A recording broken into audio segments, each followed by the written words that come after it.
মোমো যে আমার কী পরিমাণ পছন্দের একটা খাবার সেটা আমি ভাষায় প্রকাশ করতে পারবো না।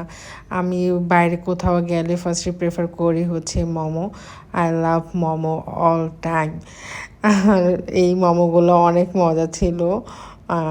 ইন্ডিয়াতে যে আমি এগুলো খেয়েছিলাম। আর এই পানিপুরিটা ইয়াক, এত বাজে, একটু মজা না ভাই। ওরা যেভাবে গোলগাপ্পে খায়, হ্যাঁ, পানিপুরি যে এরকম করে, আসলে কিছুই না, একেবারেই মজা না।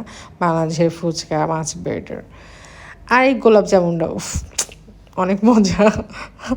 কিন্তু সেই গাজরের হালুয়াটা ছিল বাজে। আর এটার টেস্টটা ভালো, এটার টেস্টটা হচ্ছে দই ফুচকার মতো কিছুটা, আরও বেটার, দই ফুচকা থেকে বেটার। ওইটার নাম কি ছিল আমার মনে নেই, কি কি জানি। আর এটা হচ্ছে সেম অ্যাজ লাইক ফুচকা, চটপটি আর কি। এটাও মজার ছিল।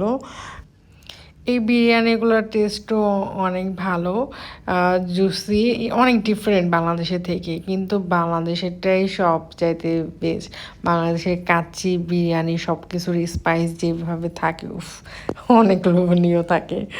হ্যাঁ, আর হচ্ছে আলুর পরোটা, এইটা তো বলতেই হবে, এটা তো বেস্ট, কাশ্মীরের বেস্ট ছিল এই দোকানেরটাই। ফার্স্ট যেদিন গিয়েছিলাম সকালে, এই নাস্তাটা অনেক অনেক মজার ছিল। আলু পরোটাটাও মুখে দিলে যে ঘিয়ের যে একটা স্মেল, আর সাথে ছিল রাজমা, অনেক মজা ছিল। ভিডিওগুলো দেখে আমার আবারও খেতে ইচ্ছে করতেছে। I feel hungry.